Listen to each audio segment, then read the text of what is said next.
viernes, día 3 de febrero, y estamos en las tertulias del Cristal. Otra vez, una vez más, y estamos hablando o hablaremos de la informática, de temas de inteligencia artificial y todo lo que ello conlleva. Espero que os guste.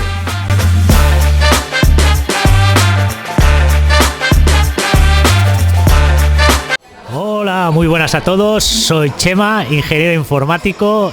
Actualmente, estoy trabajando en diferentes proyectos.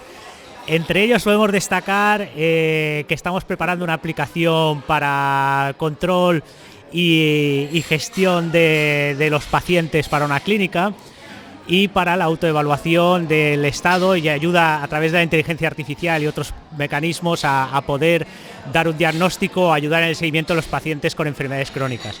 Por otro lado, estoy trabajando también para una empresa de Madrid en la que estamos desarrollando automatismos para Telefónica, lo que se llama un orquestador, que es un sistema para generar sistemas automáticos.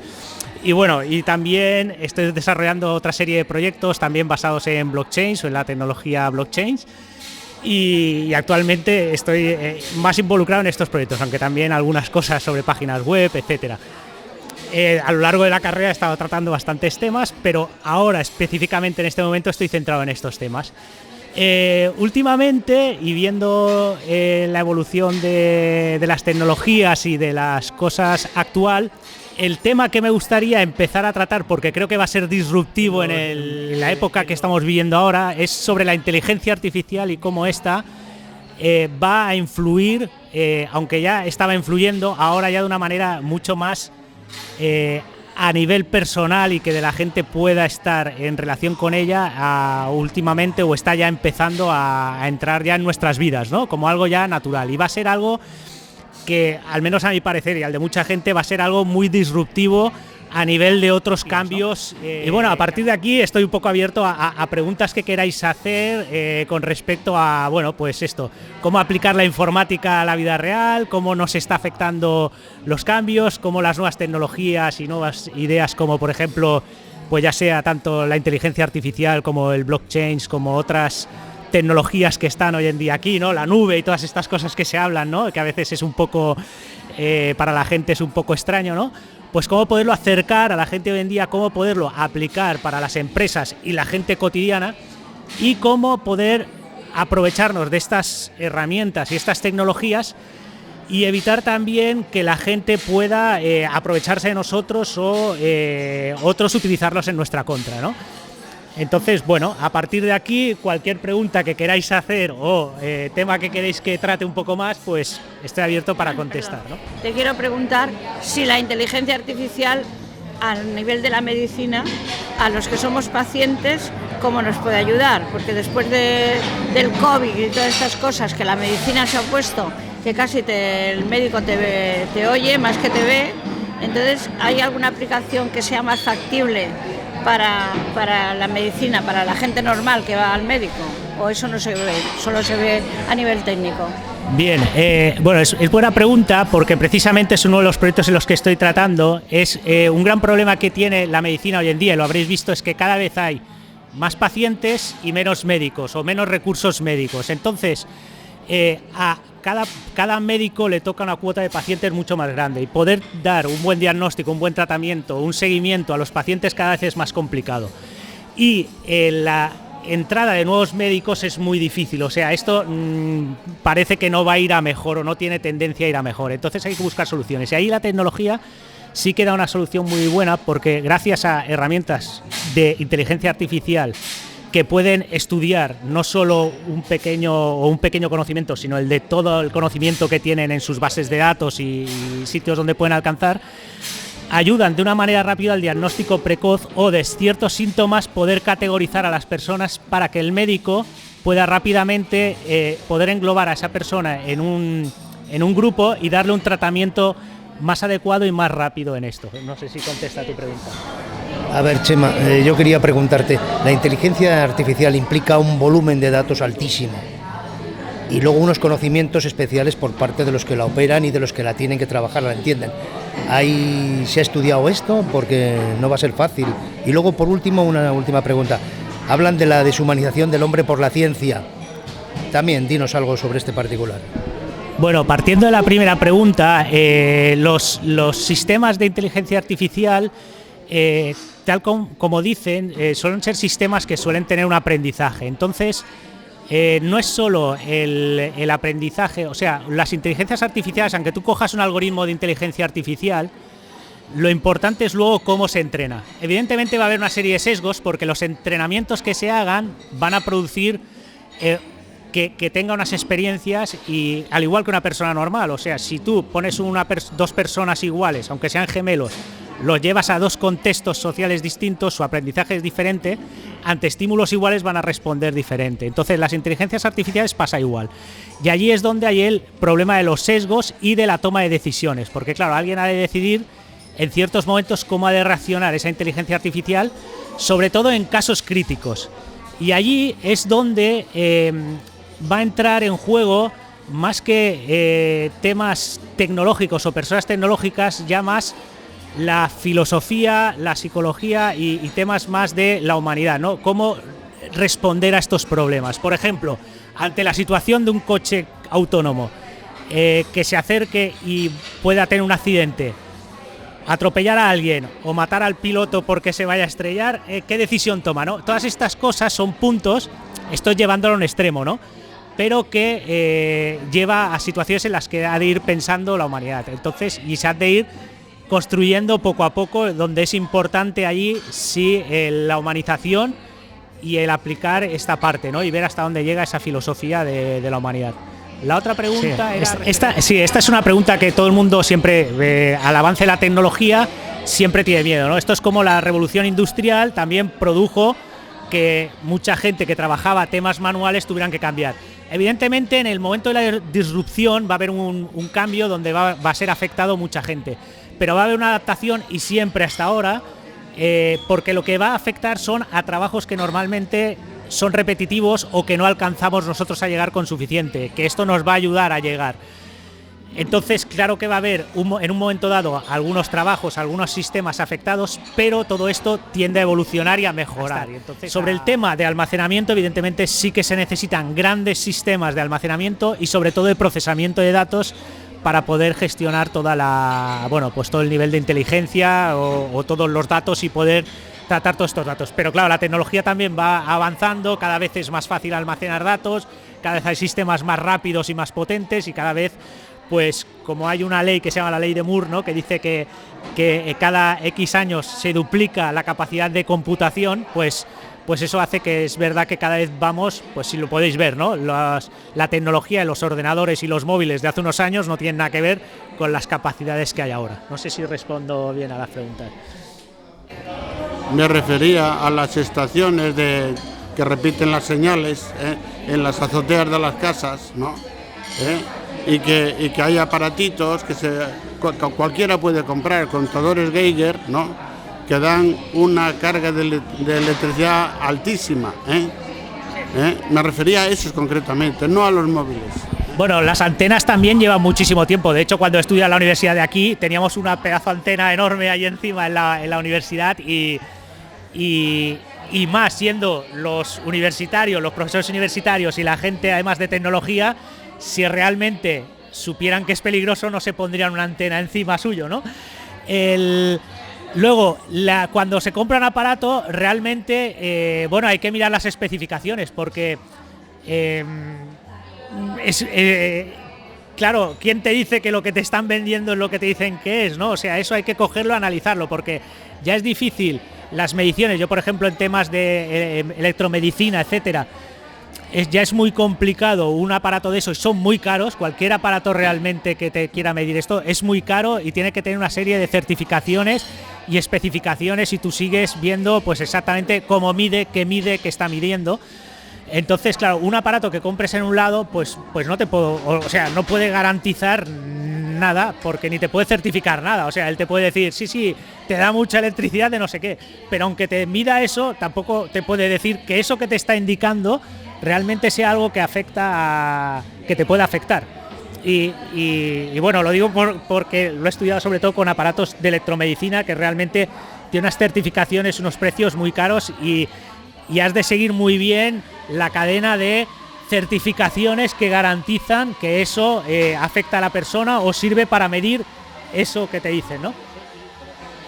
Sí, pero los rayos X se sabe, por ejemplo, que generan cierta toxicidad y todo el mundo tenemos hasta cierta cantidad de rayos X. Y la gente que trabaja con aparatos de rayos X llevan un aparatito que les va midiendo la cantidad de radiación que van acumulando, ¿no? Porque es un tema es verdad que la radiación... Pero, por ejemplo, que mucha gente no lo sabe, los plátanos son radiactivos, en muy pequeña cantidad, pero el potasio es un elemento radiactivo, tiene una cierta pequeña cantidad radiactiva, ¿no? Y no nos preocupa, y aunque comamos 1000 plátanos, estemos rodeados de plataneros, no nos va a afectar, ¿no? Entonces, a veces no nos tenemos que dejar llevar por ciertas pequeñas cosas, sino por estudios reales que se han hecho y demostrado con el tiempo, ¿no?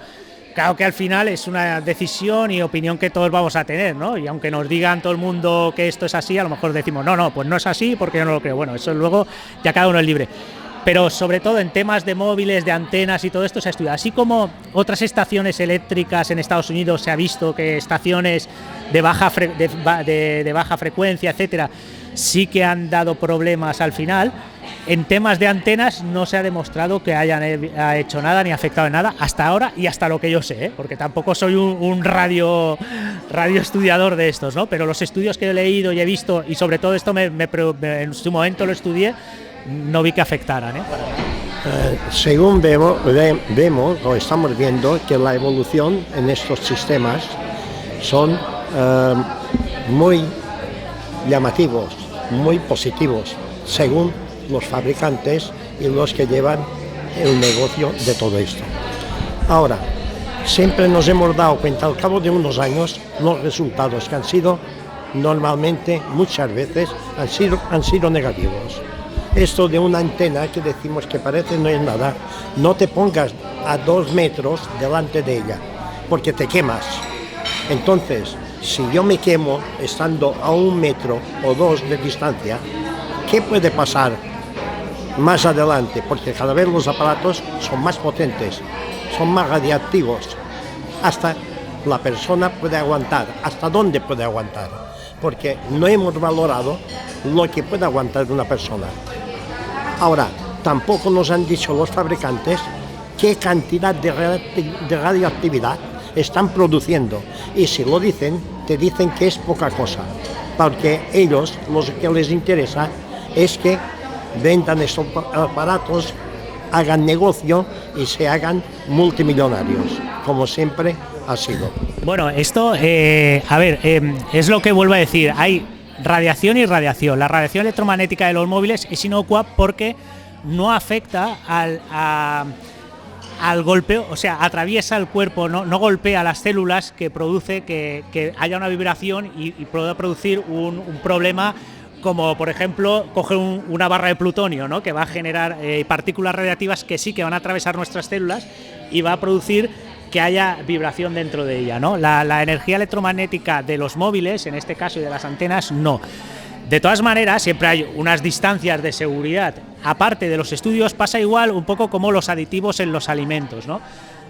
Siempre la cantidad que se pone, aunque pueda tener una cierta toxicidad, es a una partícula por millón, en ese sentido, para asegurar que aunque eso pueda ser algo tóxico para el cuerpo, que dentro del cuerpo ya hemos dicho que tiene cierta resistencia a radiactividad que puede tener o a y aparte de que esto es inocuo, no está. Por otro lado, de lo que hablamos siempre, que son temas más así de, y sí, por negocio, por vender, van a poner antenas y todo esto. Bueno, es que la persona que haga esto también tiene familia y tampoco entiendo que se quiera morir, entonces no va a producir o va a promover ponerse antenas donde van a estar sus hijos, sus nietos, sus personas, él, y se va a matar él mismo, a no ser que sea un cínico, ¿no? O sean todos unos locos que quieran morirse. Esto pasó un poco con el plomo, ¿no? Cuando se descubrió realmente que el plomo era malo y lo que podía llegar, rápidamente se quitó el plomo, aunque había mucho nivel, llevó mucho tiempo, pero en el momento en el que los científicos dijeron, oye, que esto es así, y el estudio del plomo, por ejemplo, lo hicieron las mismas gente que estaba llevando las petroleras, ¿no? Y cuando lo dijeron, oye, que es verdad que está afectando y acabaremos pues como pasó a los romanos, ¿no? Entonces esto es un poco así, ¿no? En relación a todos estos productos que están saliendo, entonces los fabricantes o los proveedores procuran que tengan una cantidad determinada, que no pase el tope permitido en relación a la seguridad.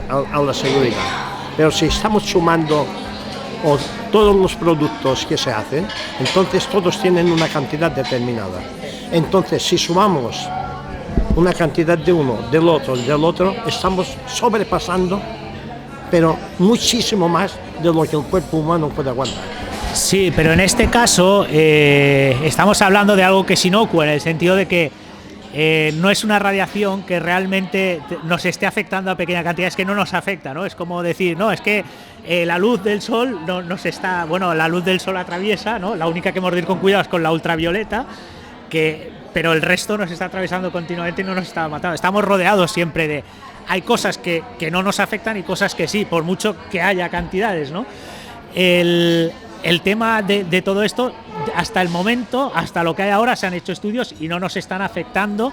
Y también hay que contar que cada vez se generan sistemas más eficientes, aunque son más potentes, son más eficientes y generan menos contaminación y también más apantallamiento, etcétera. Hasta ahí luego ya llega un punto en el que yo ya no puedo decir si a la larga eso va a llegar a generar, ¿no? Pero hasta lo que es ahora es bastante seguro el tema. Bueno, a mí lo que más me preocupa no es la proyección de lo que ocurre con estos sistemas, ¿no?, de avances informáticos. A mí lo que me preocupa más es sus contenidos. Es decir, no me preocupa tanto los móviles, el daño que pueden hacer, sino los contenidos que tenemos en los móviles, en los ordenadores, etcétera. Está claro que ahora mismo tenemos pues los ordenadores, 10 millones de datos en un segundo. La informática cuántica, que me gustaría que hablases de ella, va a cambiar el panorama del sistema de navegación, de defensa, de los aviones, de nuestra vida.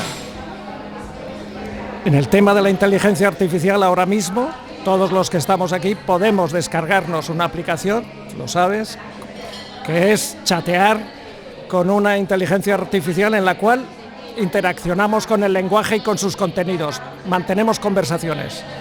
La gran preocupación es el contenido. ¿Quién domina? ¿Quién es el fabricante? ¿Quién es la empresa OpenIA? Es decir, todas estas empresas tecnológicas, en un 90%, están absolutamente alineadas. No voy a entrar en polémicas, mejor mirar lo que dicen del Che Guevara, el chat de inteligencia artificial, del Che Guevara, de Biden, de Trump, de la guerra civil. Es decir, esto va a ser la educación de nuestros hijos, de nuestros nietos, mis hijos ya no, de nuestros nietos, de las futuras generaciones. Ahí están los contenidos, están cambiando la historia, están modificando, y eso va a ser una gran preocupación, y esa es mi gran preocupación. Mi pregunta concreta es: informática cuántica, la relación con la inteligencia artificial, y quiénes son los valedores, las empresas que llevan ahora a término estos avances tecnológicos. Voy a ir a ver por partes. Sobre lo que comentabas es muy interesante las preguntas, porque son preguntas que ahora están en voz de todos, ¿no? Sobre lo del contenido, es verdad, o sea, antes el problema era adquirir un contenido o alcanzar un contenido. Si querías saber de historia o de alguna cosa, pues tenías que ir a la biblioteca o ir a una enciclopedia o algo y buscar, y era complicado. Ahora lo tienes ya allí al momento. Cualquier cosa que buscas la tienes. Es más, hay tanta información que hay desinformación, ¿no?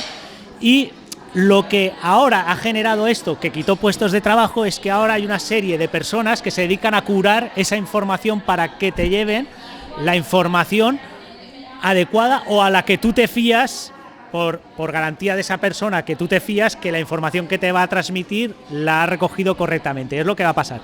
Es verdad, como he dicho antes, que tanto las inteligencias artificiales como cualquier elemento que se ponga, hay una persona detrás, hay una empresa detrás o hay alguien detrás que lo va a haber entrenado o le va a haber dado una serie de datos que van a estar alineados, casi seguro, o sea, el que lo haga, con los intereses que él tenga, ¿no?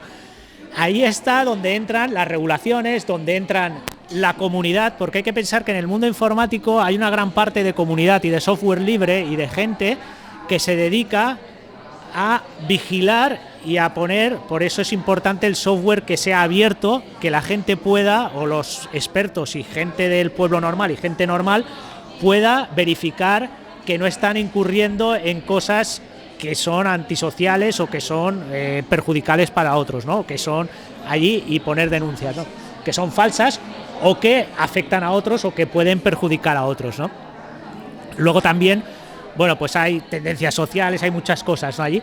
Lo que está claro es que esto va a generar pues un cambio que va a generar nuevos puestos de trabajo de gente que va a necesitar coger toda esa información y curarla, tratarla, verificarla, seguirla, vigilarla, pues como en cualquier sociedad y cualquier avance nuevo que haya.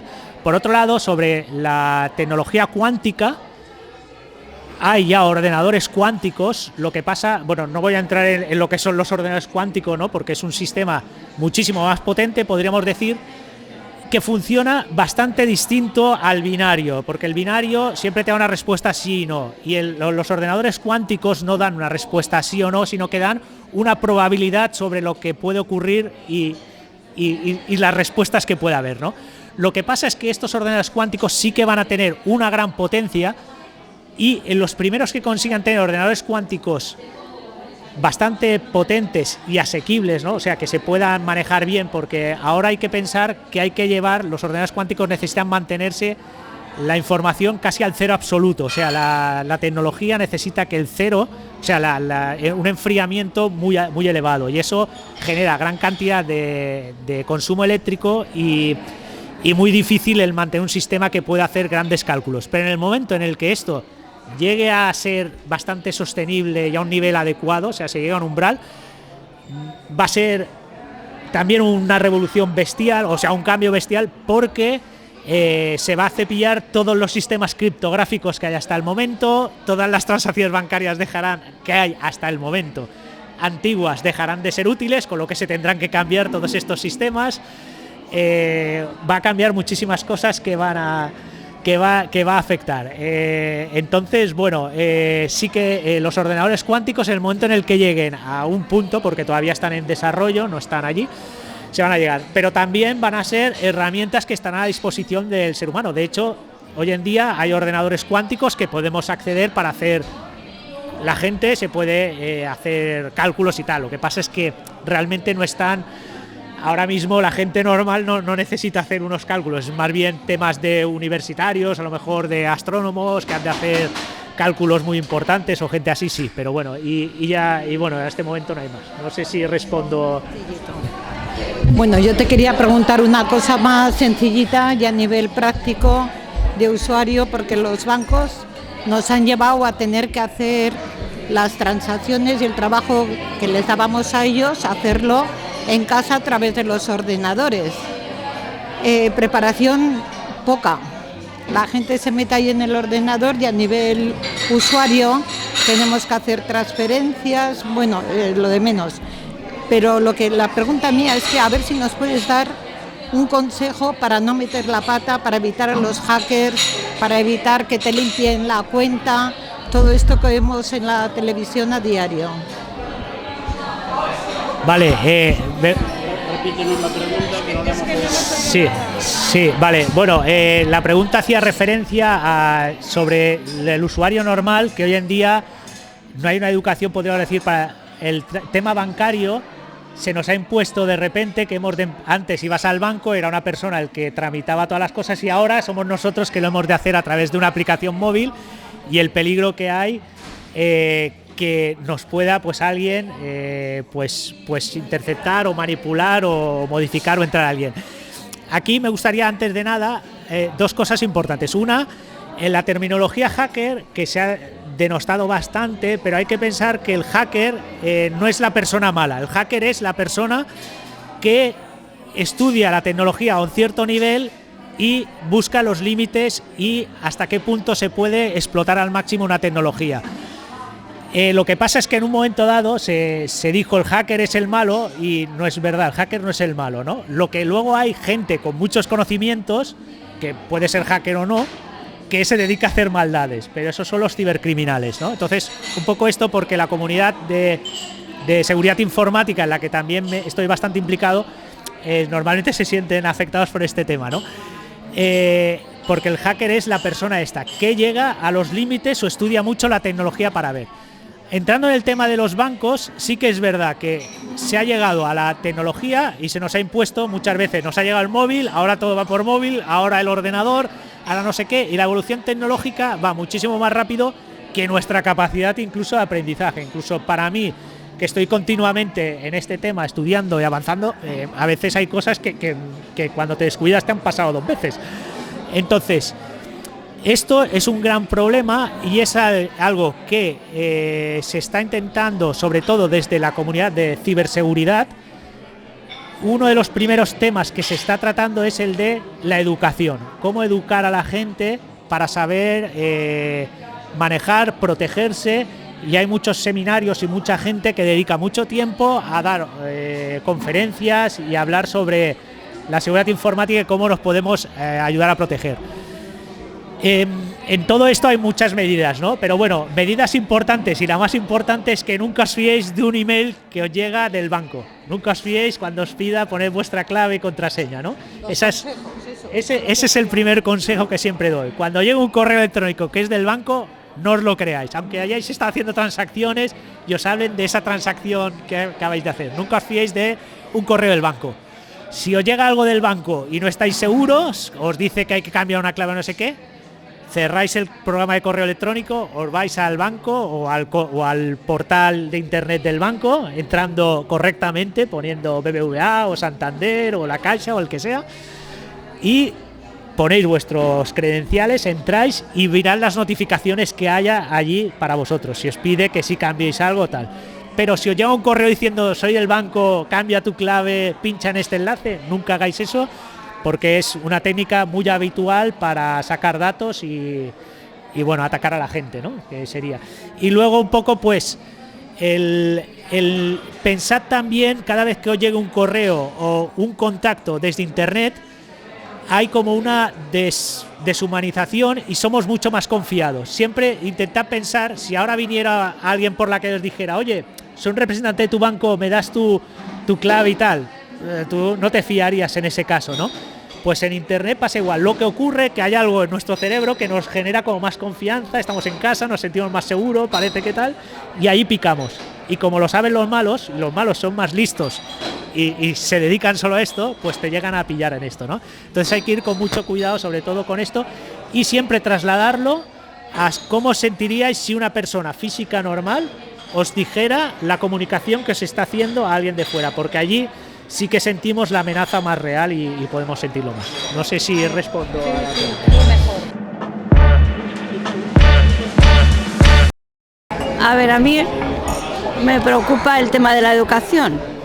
Entonces, la educación, me imagino que ya se estará planteando a nivel de primaria, a nivel de secundaria, a nivel de tal, este futuro que les espera a los chavales de la inteligencia artificial, porque los que ya estamos fuera de órbita, pues tratamos de ponernos, pero nunca vamos a llegar a lo que los niños ya llegan y ya saben con el dedo casi lo que tienen que hacer.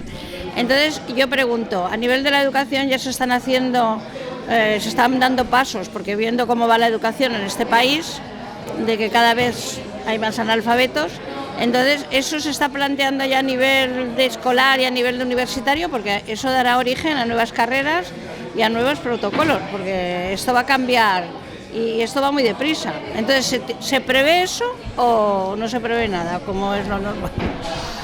Bueno, a nivel de, no sé yo a nivel de, entiendo que sí, y yo he escuchado a varias personas, algunos podcasts de profesores que son informáticos, pero son profesores en universidades y en colegios, debatiendo sobre este tema, y al final la única acción que hay hoy en día es adaptarse, ¿no? Antiguamente la memoria, por ejemplo, era importante memorizarlo todo. Hoy en día es absurdo, aunque es interesante hacer trabajo de memoria, pero me refiero que tiene ya no es tan necesario el recordar cosas, aunque sí es importante el trabajar la memoria, ¿no?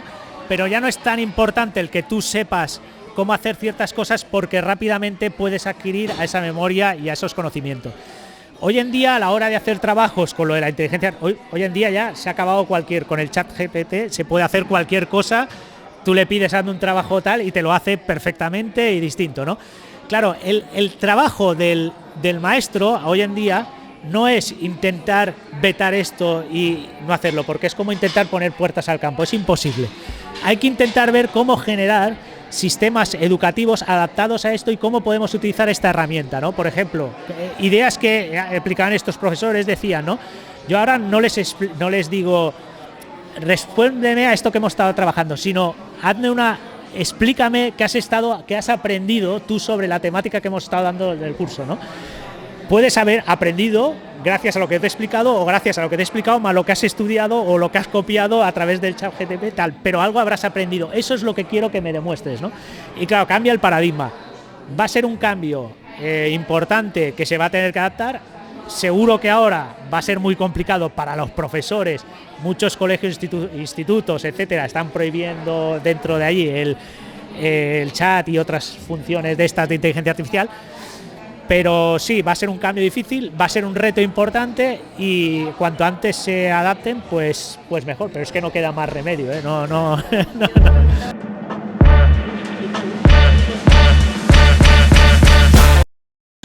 Otra cosa que yo veo que está pasando con la tecnología es que estamos creando personajes o personas como si fueran personas robots. Es decir, no se da lugar a la creación, a la lectura, a la filosofía. Todo este mundo humanístico, se está perdiendo. Entonces, ese es el problema, que si vamos a fundar en las escuelas y en los institutos todo esto de la tecnología, de tal, y vamos a dejar de lado toda la parte humana de la filosofía, de la literatura, de todo esto, no sé qué clase de personas vamos a crear, o no sé. Bueno, yo en esto, en cierto modo, a lo mejor es mi punto de vista, no estoy del todo de acuerdo. ¿Por qué? Por mi caso personal, por ejemplo, tengo la suerte de que ahora me es más fácil alcanzar o poder llegar a cosas que antes yo no podía estudiar o ver, ¿no? Yo creo que la curiosidad de la gente y la inquietud sigue estando, y la gente quiere saber y tiene curiosidad por saber. Claro, yo veo mucha gente que ahora le es muy fácil, quiere saber sobre filosofía, pues puede saber sobre filosofía. Ahora se ha puesto pues más de moda pues ciertas corrientes filosóficas, pues la gente tiene más fácil acceder a estas corrientes filosóficas y poder estudiarlas, ¿no? Y verlas. Y realmente antes, si tú querías saber algo de filosofía o algo de historia, pues tenías que irte a la biblioteca, o tenías suerte, en tu casa había ese libro, esa información, ¿no? Y hoy en día veo una cita de algo y tal, puedo rápidamente incluso preguntar al chat, ¿no? de inteligencia artificial, oye, ¿esto por qué es, no? Claro, ahí ya viene los valores que haya en la persona, ¿no? Y los valores de la sociedad. Hay que pensar que los gobiernos siempre van muy lentos a la hora de legislar y a la hora de proponer. Y va a ser un tema de las personas. Y esto es algo que ya hemos visto, ya hablamos otra vez cuando hablamos sobre el tema de blockchain y todo el tema de las criptomonedas, etcétera, que era un cambio en el que pasaba el poder de lo que son instituciones y responsabilidades de instituciones, bancos y gobiernos a la persona. Toda la tecnología blockchain y de criptomoneda lo que hace es que tú eres el responsable de tus divisas y lo que hagas con ellas. Y allí es un tema descentralizado en el que yo voy a decidir qué voy a hacer y yo soy pleno responsable. Si lo pierdo es culpa mía y si lo manejo bien es gracias a mí. Pero ya no puedo delegar la responsabilidad en otro. Hasta ahora todo el tema del dinero lo habíamos delegado y lo habíamos responsabilizado a entidades como el banco, y si había algún problema era el banco y el que tenía que asegurar ese dinero era el banco y tal, y eso cambia, ¿no? Ahora, en el tema de lo que es la información, la comunicación, las tecnologías, ya no está a nivel de instituciones, que va a seguir estando, va a seguir legislando, pero va a ir mucho más lento. Va a estar a nivel de las decisiones que tome ese profesor a la hora de cómo va a impartir la clase, cómo va a generar esto, del alumno, de cómo quiere aprender, qué quiere aprender, porque va a ser al final él el que, si quieres llegar aquí y aprender esto, tú tienes las herramientas, están ahí las herramientas y tienes ya la capacidad, ya no vas a tener tanta dependencia de que otro sea el que tenga que venir detrás empujándote, vas a tener tú las herramientas si quieres llegar. Luego has de tener la motivación y querer llegar. Y ahí hay que ver dónde está el profesor, cómo cambia, qué papel tiene y cómo tiene ese papel casi de motivador. Yo casi encuentro que es como un entrenador en un equipo de fútbol entiendo que no tiene mucho que enseñarle a jugadores como Messi o jugadores de alto nivel, ¿no? A Mbappé o cualquiera, ¿no? A Mbappé o cualquiera, ¿no? El entrenador es el que ha de saber cómo motivar, mover, poner, y ellos ya tendrán sus herramientas y luego ha de utilizar todas esas herramientas que hoy en día, por suerte o por desgracia, yo creo que por suerte, porque para mí me ha servido para rápidamente, si he necesitado aprender algo, antes para temas informáticos o cualquier cosa de programación que tenía que aprender, necesitaba meses, apuntarme a un curso, había algo súper escondido por ahí, tenías que... Bueno, era súper complicado. Hoy en día, cualquier cosa, es que encuentras 1000 vídeos en YouTube, foros por donde sea, 1000 personas que han tenido ese problema que lo han puesto en algún lado, y te es muy fácil avanzar en eso de la tecnología. Entonces, claro, es un cambio de paradigma. Si nos quedamos atrapados en si con las herramientas antiguas, o sea, con el sistema antiguo, podemos funcionar con las herramientas nuevas, no, ahí va a chocar todo esto. Con las herramientas nuevas hay que utilizar sistemas distintos, y eso es lo que nos tenemos que adaptar, ¿no? Nada, que a mí me gustó muchísimo, no entiendo de todo lo que estás hablando, lo entiendo a mi manera. Vale, puesto de que yo no viví la revolución industrial, que es lo que he entendido, y esto me parece que es otro tipo de revolución, ¿no? Así lo entiendo yo, ¿eh? No tengo estudios, pero lo entiendo así, sobre el trabajo que yo he realizado durante toda mi vida, que es una revolución, que se va a entender de que unos van a utilizarla, tú bien lo has dicho, para bien, y otros la van a utilizar para mal, me imagino yo. Dicho esto, pues nada, la evolución del ser humano, iremos evolucionando poco a poco hasta que lo entendamos los de a pie. Pues muchas gracias por haber asistido a la primera tertulia de este año, que hemos empezado hoy. Aquí está don Diego, y que vaya bien todo, todas las demás, viernes a viernes, ¿no?